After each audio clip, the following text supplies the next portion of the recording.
మరి మహానుభావుడు ఈరోజు డాక్టర్ బిఆర్ అంబేద్కర్ అనే పేరును సంపాదించి భారతదేశం అనే దేశం ఉందని ఈరోజు ప్రపంచ దేశానికి చాటి చెప్పిన మహానుభావుడు ఎవరైనా ఉన్నారు అంటే డాక్టర్ బిఆర్ అంబేద్కర్ అనే చెప్పాలి.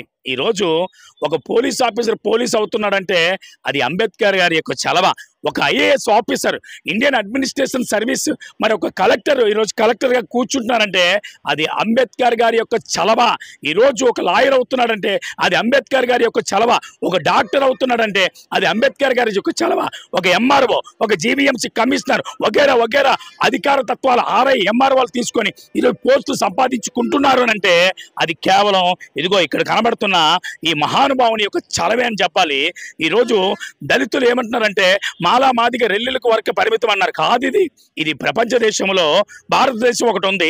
ఈ భారతదేశంలో ఎన్నైతే జాతులు ఉన్నాయో, ఎన్నైతే కులాలు ఉన్నాయో, ఎన్నైతే మతాలు ఉన్నాయో అవన్నీ రావడానికి ఇండియన్ కాన్స్టిట్యూషన్ ఏదైతే ఉందో, భారత రాజ్యాంగం చట్టం ఏదైతే ఉందో ఆ చట్టంలో ఉన్న సుమారు 376 పైచీలకు ఆర్టికల్స్ అన్ని కూడా ఈరోజు అంబేద్కర్ గారి యొక్క చలవ వల్లే ఈరోజు ప్రపంచ దేశానికి పరిచయం అయ్యాయి. అంబేద్కర్ గారు మాలా మాదిగ రెల్లి కులాలకే పరిమితం కాదు, భారతదేశంలో ఉన్న ప్రతి కులానికి ప్రతి కుల మతానికి కూడా సంబంధించిన వాడే.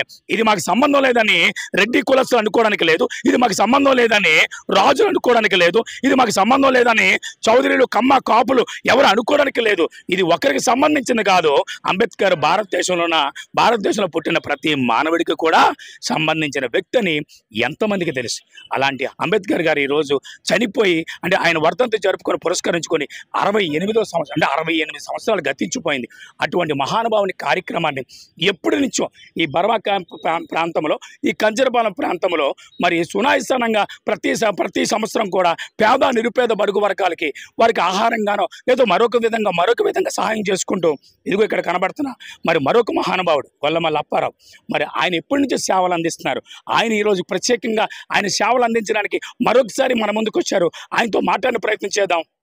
సార్ చెప్పండి, అప్పారావు గారు ఈరోజు మళ్ళీ అంటే 1 year అయిపోయింది. గత కాలంలో మనం ఇక్కడ ఉన్నాం, మళ్ళీ ఇప్పుడు ఇక్కడ ఉంటున్నాం. అంటే ఈరోజు గొల్లమల్ల అప్పారావు గారు చేస్తున్న కార్యక్రమాలు సేవలు ఒక పక్క చూస్తే మరి మీరు అభిమానిస్తున్న మహానుభావుడు డాక్టర్ బిఆర్ అంబేద్కర్ గారు చేస్తున్న సేవలు అమోఘం అని చెప్పాలి. ఈరోజు ఆయన సేవలు కీర్తిస్తున్నారు. ప్రతి వర్ధంతి రోజు కూడా మీ వంతు పాత్రను చేస్తూ అనేకులకి మరి పేద నిరుపేద బడుగు వర్గాలు కూడా సహాయకుడిగా అంటే ఒక వెన్నంటుగా నిలబడుతున్నారు. దీని అంతటికీ కారణం ఏంటంటారు?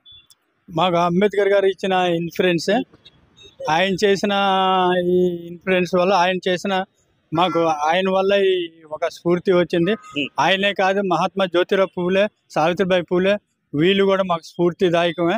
వీళ్ళు మేము ప్రతి సంవత్సరం వాళ్ళు కొలుస్తూ వాళ్ళ అడుగు జాడల్లో మేము నడుస్తూ వాళ్ళ కోసం మేము పోరాడుతూ వాళ్ళు చేసే త్యాగాలు మేము ముందుకు తీసుకెళ్తూ ప్రజలందరూ చెప్తూ మేము ఈ కార్యక్రమం ముందుకు తీసుకెళ్తాను. నేటికి 10 సంవత్సరాలు బట్టి దళిత సేన ఆధ్వర్యంలో ఈ కార్యక్రమం తీసుకెళ్తాను. నా పేరు గొల్లమల్ల అప్పారావు, దళిత సేన state working president, Kancharapalem, Visakhapatnam. ఇంకా కార్యక్రమం ముందుకు ఇంకా కొనసాగిస్తాం. మా దగ్గరికి ఎవరైనా పేదవాళ్ళు వచ్చారంటే ఆకలి అంటే మాత్రం అన్నం పెడతాం. ఆర్థికంగా కూడా సాయం చేసాం. ఒక వ్యక్తికి 10-25,000, ఒక వ్యక్తికి ఇంకో 25,000 ఇలాగా ఎంతోమందికి మేము సాయం చేస్తూ ఉన్నాం. మేము ఎందుకంటే ఒకప్పుడు పేదరికంలో ఉన్న వాళ్ళం కాబట్టి మాకు తెలుసు ఆకలి బాధలు ఏంటో మాకు తెలుసు కాబట్టి బాబాసాహెబ్ అంబేద్కర్ వల్ల మేము ఈ కార్యక్రమాన్ని కొనసాగిస్తూ ఈ కార్యక్రమాన్ని కొనసాగిస్తూ ఇంతటితో మరి ఈ కార్యక్రమాన్ని ముగిస్తున్నాం. రైట్ అప్పారావు, అంటే అంబేద్కర్ గారు ఏదైతే తన యొక్క రాజ్యాంగాన్ని రాశారో పేద నిరుపేద బడుగు వర్గాలకు కూడా ఇందులో ఇన్వాల్వ్ అయ్యారు. ప్రతి ఆఫీసర్ కూడా ఈరోజు ఒక వ్యక్తి ఉద్యోగం చేస్తున్నాడంటే అది అంబేద్కర్ గారి చలవ. చాలా మందికి తెలియట్లేదు, అంటే దాన్ని చాలా మందికి తెలియట్లేదు. దాన్ని ఎలా చూడాలంట? దాన్ని చూడాలంటే వాళ్ళు కూడా పరిజ్ఞానం ఉండవా, వాళ్ళకి చదువుకోవాలా, అది వాళ్ళకి తెలియాల. రాజ్యాంగం కోసం ముందు చదవాలి. రాజ్యాంగం చదివితేనే అంతా తెలుస్తుంది. రాజ్యాంగం ఏ ఒక్కరిని ఉద్దేశించి రాసింది కదా, రాజ్యాంగం మొత్తం దేశ ప్రజలందరి కోసం రాసిందే. అది ఏంటంటే వాళ్ళు గమనించట్లేదు, వాళ్ళకి తెలియట్లేదు. తెలిస్తే రాజ్యాంగం చదివితే తెలుస్తుంది, లేకపోతే తెలియదు కదా. అందుకే బడుగు బలహీన వర్గాల ప్రజల కోసం బాబాసాహెబ్ అంబేద్కర్ గారు రిజర్వేషన్ కల్పించి రిజర్వేషన్లో ఉంచారు. ఒక బడుగు బలహీన వర్గాలు దళితుల కోసం, తర్వాత బీసీల కోసం కూడా ఈ రిజర్వేషన్ కల్పించి ఉంచారు. బీసీలోనూ బోల్డ్ కులాలు ఉన్నాయి. ఇప్పుడు ఈ దళిత కులాల్లో 59 కులాలు ఉన్నాయి. బీసీలోనూ అయితే 120 కులాలు ఉన్నాయి. మొత్తం అందరికి కూడా ఈ కార్యక్రమం వర్తిస్తుంది. కానీ ఒక ధనికులకే ఈ రిజర్వేషన్. కానీ ఇప్పుడు మన భారతదేశంలో ఉన్నది బ్రాహ్మణులే ఎక్కువ అన్ని శాఖల్లో ఉన్నారు. దళితులు కానీ గెలిచిన ఇతర శాఖల్లో లేదు. ఇప్పుడు మోడీ గారి ప్రభుత్వంలో కూడా ఏంటి బ్రాహ్మణులే ఎక్కువ ఉన్నారు. మొత్తం అన్నిటిలోనూ న్యాయ శాఖలో ఈ శాఖలు అన్నిటిలోనూ మన బిల్లు ప్రవేశపెట్టాలంటే రాజ్యాంగం ద్వారా ప్రవేశపెట్టాలి. ఏ బిల్లు? మన ఈ ఎస్సీ విభాగం డివైడ్ చేశారు కదండి. ఈ బిల్లుని పెట్టాలంటే పార్లమెంట్లో ముందు ప్రవేశపెట్టాలా, ఆ తర్వాత వచ్చేమో రాష్ట్రాలు పంపించాలా, ఆ తర్వాత వచ్చేమో రాజ్యసభకు పంపించాలా, ఆ తర్వాత రాష్ట్రపతి పంపించాలా. ఇవన్నీ అయిపోయిన తర్వాత అప్పుడు ఈ బిల్లు పార్లమెంట్లోనూ పాస్ అవుతుంది. అప్పుడు పాస్ అయిన తర్వాత దీని ప్రకారంగా మేము అంటే మాదిగులు మాలలు ఏటేటి తీసుకోవాలో ఎలాగ తీసుకోవాలో అనేది అప్పుడు జరుగుతుంది. అంతేగాని న్యాయశాఖ మంత్రులు 7 కలిసి ఈ బిల్లుని ఓకే మీరు రాష్ట్రాలు చేయించుకోండి అని అంటే చెల్లదు ఈ బిల్లు. ఈ బిల్లు చెల్లదనే మేము ఇప్పుడు మొత్తం దేశం అంతా పోరాడుతున్నాం. ఎస్సీలో అంతా ఈ బిల్లు చెల్లదు, ఇది రాజ్యాంగం ప్రకారమే రావాలా, పార్లమెంట్ ద్వారా రావాలా, ఆ రాష్ట్రాలు అన్ని రాష్ట్రాలలో మెజార్టీ పీపుల్ రావాలా, అలాగే రాజ్యసభకి వెళ్ళాలా, రాజ్యసభ తర్వాత రాష్ట్రపతికి వెళ్ళాలా, మళ్ళీ పార్లమెంట్కి రావాలా, అప్పుడు దీన్ని అంగీకరిస్తారు. కానీ ఈ బిల్లు ఎందుకు ప్రవేశపెట్టలేదంటే మోడీ గారు ఎందుకు ప్రవేశపెట్టలేదంటే 47 మంది ఎంపీలు మనకి పార్లమెంట్లో ఉన్నారు. ఈ బిల్లు పెడితే ఈగిపోతున్న సంగతి మన మోడీ గారికి తెలుసు. అందుకే ఈ బిల్లు పెట్టలేదు. ఈ న్యాయశాఖ ద్వారా మా న్యాయమూర్తుల ద్వారా బిల్లు పాస్ చేయించి పెట్టారు. కానీ ఈ బిల్లు మాత్రం చెల్లదు. ఈ బిల్లుని మేము ఆమోదించాం. ఈ బిల్లుని మేము పూర్తిగా వ్యతిరేకిస్తున్నాం. మాకు 8వ తారీఖున గురజాడ కళాశాఖ మంత్రిలోను మాకు దళితులు అంతా కలిసి దీని మీద పోరాటం చేస్తున్నాం. ఆ పోరాటాన్ని ప్రజలందరినీ రమ్మని మేము మరీ కోరుతున్నాం. రైట్. విషయం ఏంటంటే అపరా గారు, ఈరోజు అంబేద్కర్ గారు కేవలం దళితులకే పరిమితమా, లేదంటే భారతదేశంలో ఉన్న ప్రతి ఒక్క బిడ్డకి కూడా పరిమితమా? భారతదేశంలో ఉన్న ప్రతి ఒక్క బిడ్డకి కూడా పరిమితం. రాజ్యాంగం అందరినీ దృష్టిలో పెట్టుకొని రాజ్యాంగాన్ని రాశారు. ఏంటో ఒక మన నెహ్రూ కానీ గాంధీ కానీ వీళ్ళంతా ఏంటంటే పెత్తందారులకి ఈ ఓటు హక్కుని ఇవ్వాలి, బడుగు బలహీన ప్రజలకు ఇవ్వకూడదు, చదువుకున్న వాళ్ళకి ఓటు హక్కు ఇవ్వాలి, బడుగు బలహీన ప్రజలకు ఇవ్వకూడదు, డబ్బున్నోడికి ఇవ్వాలి ఈ ఓటు హక్కు, లేదా భూస్వాములకి ఇవ్వాలి, పేదలకు ఎట్టి పరిస్థితులు కూడా ఇవ్వకూడదు అని వాళ్ళు వాదిస్తే అంబేద్కర్ గారు అలా కాకుండా తలకాయ ఉన్న ప్రతి మనిషి కూడా ఓటు హక్కు కల్పించాలి. ఏంటి ఆ ఓటు హక్కు కల్పిస్తేనే అప్పుడు మనకి పరిణిత జ్ఞానం పెరుగుతుంది. అంతేగాని పెత్తందారులకి ఇస్తే ఆ ఓటు హక్కు చెల్లదు అని గట్టిగా వాదించి అందరికీ ఓటు హక్కు తెచ్చింది ఈరోజు బాబాసాహెబ్ అంబేద్కర్ అని నేను కంఠాబద్ధంగా చెప్పగలను. అంటే ఈరోజు భారత రాజ్యాంగంలో 376 పైచీలకు అమెండ్మెంట్స్ ఉన్నాయి.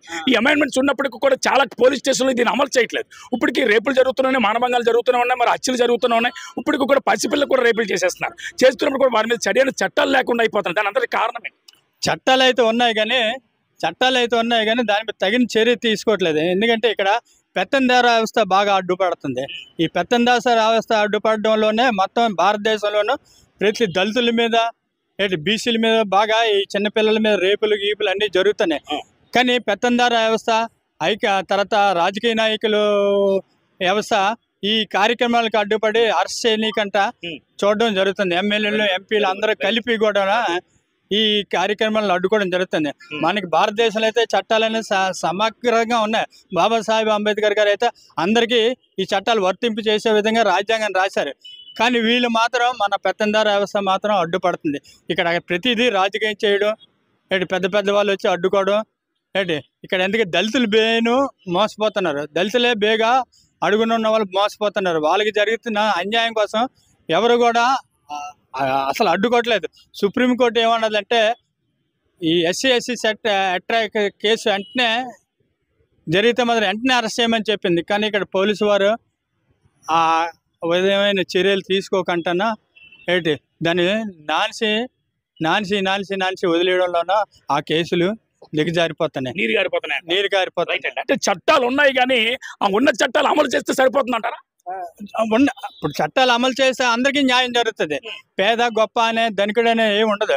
కానీ ఈ చట్టాలు ఏంటంటే కొంతమంది భూస్వాములు, పెత్తందార వ్యవస్థలు, రాజకీయ నాయకులు ఈ చట్టాలు అడ్డుకోవడం వల్ల మాకు న్యాయం జరగట్లేదు, దళితులకి న్యాయం జరగట్లేదు.